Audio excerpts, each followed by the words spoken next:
মেঝেতে ফাটল, খসে পড়ছে দেয়ালের আস্তর। টিনের চালের ছিদ্র দিয়ে সামান্য বৃষ্টিতে পানি পড়ে ভিজে যায় নামাজের স্থান।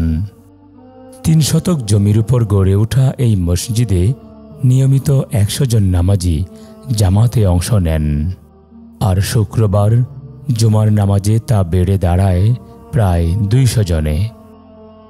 সেমি পাকা এই মসজিদে বিদ্যুৎ থাকলেও নেই ভালো অবকাঠামো। ২০০ ফুট বোরিং টিউবওয়েল থাকলেও নেই পর্যাপ্ত অজুর ব্যবস্থা। পাশেই রয়েছে ৩৫০ জন ছাত্রছাত্রী সম্মিলিত দাখিল মাদ্রাসা। বরকতিয়া পশ্চিমপাড়া দাখিল মাদ্রাসা সংলগ্ন জামে মসজিদ।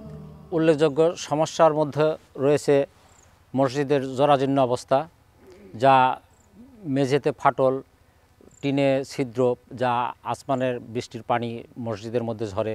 সমস্যা অজুখানার, টয়লেটের, প্রস্রাবখানার সব কিছুর সমস্যা রয়েছে।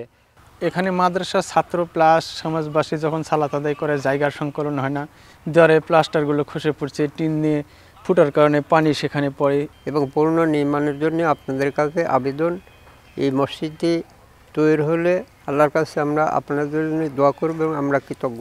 ড্যামেজ দেয়াল, ফাটল ধরা মেঝে, মরিচা ধরা টিনের চাল, এই হলো মসজিদের বর্তমান হাল। দিন দিন আরও ঝুঁকিপূর্ণ হয়ে পড়ছে এই মসজিদটি, তাই এখনই প্রয়োজন এর সংস্কারের।